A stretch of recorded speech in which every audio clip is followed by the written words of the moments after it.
The Lord be with you. And with your spirit. Reading from the Holy Gospel according to Luke. Glory to you, O Lord. The crowds asked John, "What ought we to do?" And in reply he said, "Let the man who with 2 coats give to him who has none. The man who has food should do the same." Tax collectors also came to be baptized, and they said to him, "Teacher, what are we to do?" He answered them, "Exact nothing over and above your fixed amount." Soldiers likewise asked him, "What about us?" And he told them, "Do not bully anyone. Denounce no one falsely, and be content with your pay." The people were full of anticipation, wondering in their hearts whether John might be the Messiah. John answered them all by saying, "I am baptizing you in water, but there is one to come who is mightier than I. I am not fit to loosen his sandal strap. And he will baptize you in the Holy Spirit and in fire. His winnowing fan is in his hand to clear his threshing floor and gather the wheat into his granary. But the chaff he will burn in unquenchable fire." Using exhortations of this sort, he preached the good news to the people. The gospel of our salvation. Praise to you, Lord Jesus Christ.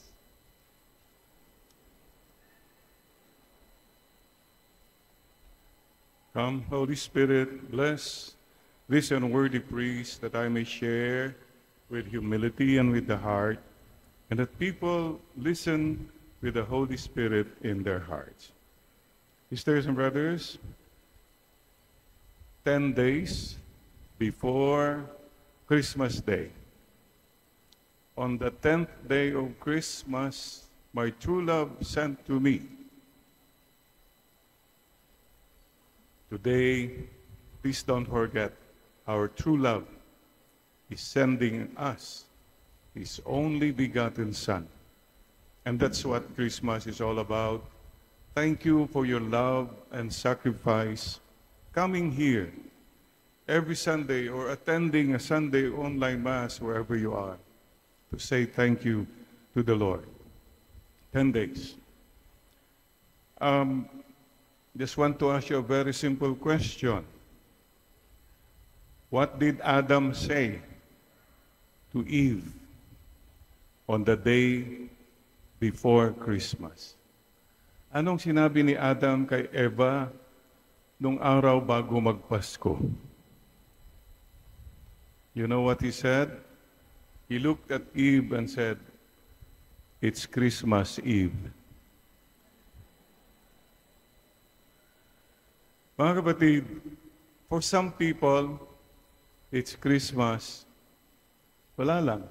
Walang ka-feeling. Pasko na. Oh, that's all. Factual cold. Ganun bang feeling mo at this point? Maybe because you're focusing on the wrong things. Wala namang feeling, Father, kasi wala pa yung Christmas spirit. Parang walang Christmas spirit this year, Father. Inahanap mo kasi yung Christmas spirit outside you. Christmas spirit comes from here. For some people, anong Pasko? Ay, Christmas na. Yay, kikita naman tayo. Financial. Or, Christmas na, wala tayong pera. Anong manangyayari sa atin? You're looking at it from the financial point of view. Or mga iba naman, ay, Christmas. Pasko na. Sinta ko. Emotional ka masyado. May nawala. O you're hurting. Again, you're not really focusing yet kung ano talaga ang Pasko. Iba naman, eto na, ay, Lord, basta. Basta. I'm very happy. Kasi po, nandito po kayo. Walang dekorasyon masyado, walang budget. Basta I know, Lord, I'm so happy. You have found the real spirit of Christmas. Because, ang dami sa atin, we forget Christmas. It's a celebration. Christmas celebration. Happy birthday. It's a celebration of a birthday. Nakafocus ka sa celebration, nakalimutan mo yung celebrant, Jesus. Pati si Santa Claus, yun na lang naging barkada mo, nakalimutan mo na naman yung talagang celebrant. Maybe ikaw, nakafocus ka sa dekorasyon. Dinedekorasyonan mo lahat. Pero nakalimutan mo, mas importante sana yung conversion. I know of some people who decorate their homes, thousands. Para Christmas feeling, Father. Yeah, okay, but baka naman importante, conversion. That's what Christmas is all about. Noche Buena, stress ka na, galit ka na, ang dami kang preparasyon sa Noche Buena. Siguro mas maganda, magpakain ka sa iba. I know some families, they go to different places, magdala lang ng biscuit, fruits. Many people give, thank you very much. That's what Christmas is all about. And for some people, other Christmas vacation, staycation, punta kami kung saan-saan. Vacation ka ng vacation, mag-conversation na lang kayong pamilya. You talk to each other. Then Christmas happens. So sisters and brothers, I have 3 questions. Number 1 question, handa ka na ba? Tanungin mo yung katabi mo, handa ka na ba? Kumusta ang iyong dekorasyon? May gifts ka na ba? Check. Noche Buena, mayroon na rin? Check. So, externals, some more, some less. But that's not the most important thing. You know that. Bakit? Kung wala bang dekorasyon, gifts, gano'n, wala nang Pasko. Eh, kung gano'n lang ang Pasko, di mayayaman lang magkakapasko. That's not true then. So the second question is this. Ganda. Ganda ka na ba? Tignan mo nga yung katabi mo, tanongin mo, ganda ka na ba? Yun. It's about the heart. Inner beauty. Ganda ka na ba? Gusto mong maging maganda? Puso mo? Make a good confession. That's it. Lord, sorry po. I'm really sorry. Peace be with you. Please find the time. Ganda ka na. Ganda ka na ba? If you make reconciliation. Magkakapatid, magkakaibigan, hindi nag-uusap. Ang bigat po nun. Wala lang. Parang, somebody has to move. Ikaw na yun. Make the first move. Be humble. You'll be very happy. Gandang-ganda mo. Pag marunong kang magpakumbaba. Reaching out. Ikaw nang tumawag. How are you? Oh, I'm here. Kumusta? Magkita tayo. This is where the heart becomes beautiful, where Christmas really happens. Sharing, gift-giving, whatever. Oh, assignment, tignan nyo yung mga gamit nyo. Tinatawag nila yata sa Germany yun, Father, yung spring cleaning. Yung mga gamit na hindi nagagamit, pamigay na. I-sort mo na. Di ba? O yung damit mo na Yan, isusuot ko yan kung papayat na ako yan. Yan, oo. Tinabi-tabi mo siya. Sinabi mo na yan last year. 2 years ago, nandyan pa rin. Give na tayo. Then they really said, never mind, God will provide. God will give more than you give. Remember that. And, kunwari, yung gift giving, huwag kang aburido kung baka hindi siya masaya o don't worry. Basta you give it with the heart. Anything given with the heart, okay na yon. Basta from the heart. Caroling. Dami nagka-caroling na naman pa sa mga kalye-kalye. Oh. Ako, very natatouch po ako. Yung driver ko po, si Andy, every time, basta sino man lang, magbibigay siya kahit siya na lang kusa eh. I don't stop him. I'm sure he has a reason why. Eh, Father, yung mga nagkakaroling, paulit-ulit lang mga yan. Nanduloko lang naman yan, Father. Kapatid, minsan lang sa isang taon, lokohin ka nila, magpaloko ka na. Ikaw naman. Tapos pupunta ka pa sa market, nang babarat ka. 50 po, ay 20 na lang. Ay, bakit mo babaratin pa? Tama na, this is the Spirit. Why? Okay? Misa de Gallo.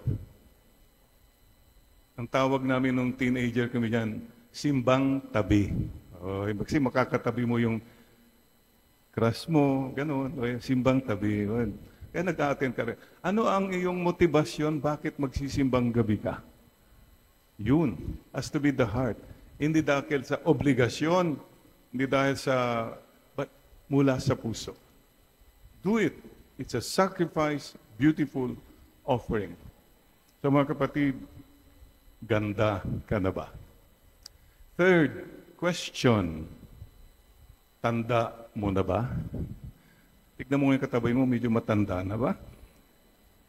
But, you know, that's also a good point, no? Pakitanong mo na lang yung katabi mo, excuse me, pang ilang Pasko mo na ito sa mundo? We are growing older, but is our idea of Christmas pareho pa rin? It's still the same. Tanda mo na ba?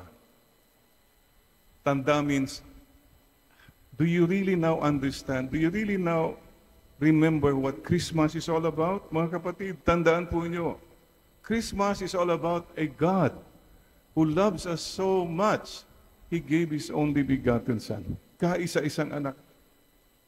It's all about a God who loves us. Tandaan mo yan. A God who loves you and me. That's all we need to remember.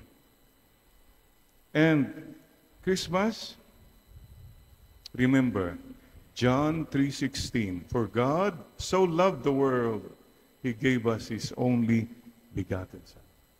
Thank you, Lord, for loving us. Big heart, di ba?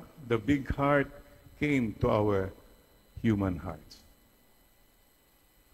And tanda mo ba what He was telling us?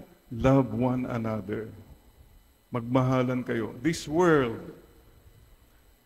so full of wars, so full of violence, sana makinig to the Christmas message, to the greatest story ever told about a God who loves us and who wants us to love each other. May you have a deeper relationship with God. This Christmas time, please spend time just to be quiet before God. Okay? Well, let's do it now. Please bow your head now and smile at the Lord. Gaudete Sunday, whatever you're going through. My God, salamat po. My loving God, I'm sorry po. My dear Lord God, I love you too. Help me to love you more. Help me to love the people you want me to love. Especially yung mga taong mahirap mahalin.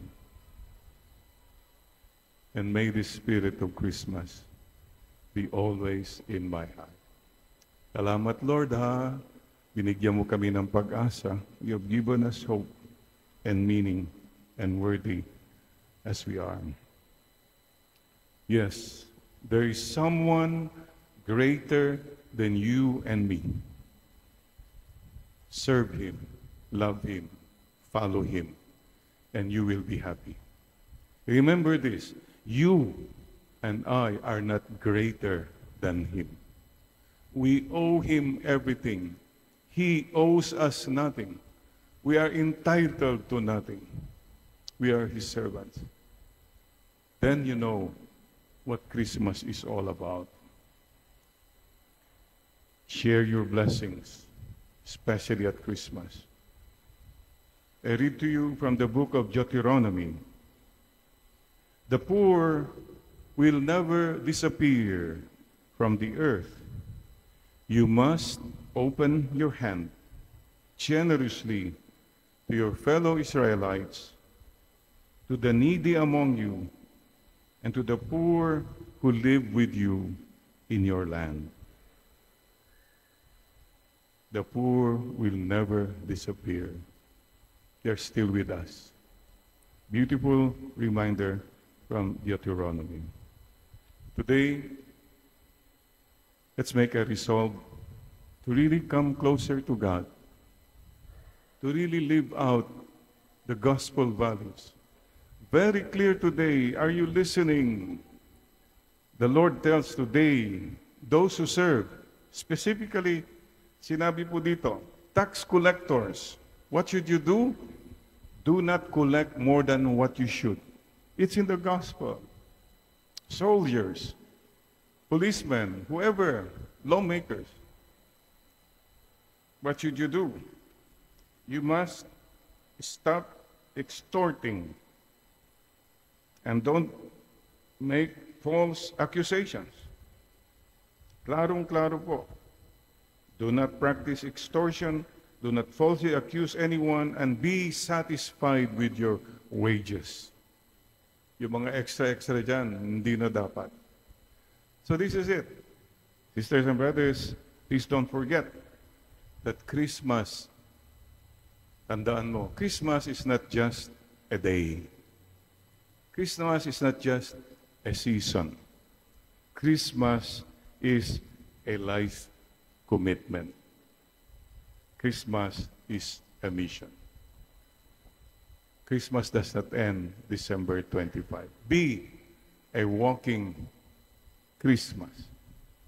Insofar as you are joyful, loving, kind, generous, humble, you live Christmas again and again. First question, handa ka na ba? Second question, ganda ka na ba? Third question, tanda mo na ba? Fourth question, tanungin mo yung katabi mo ngayon, Christmas ka na ba? Be Christmas.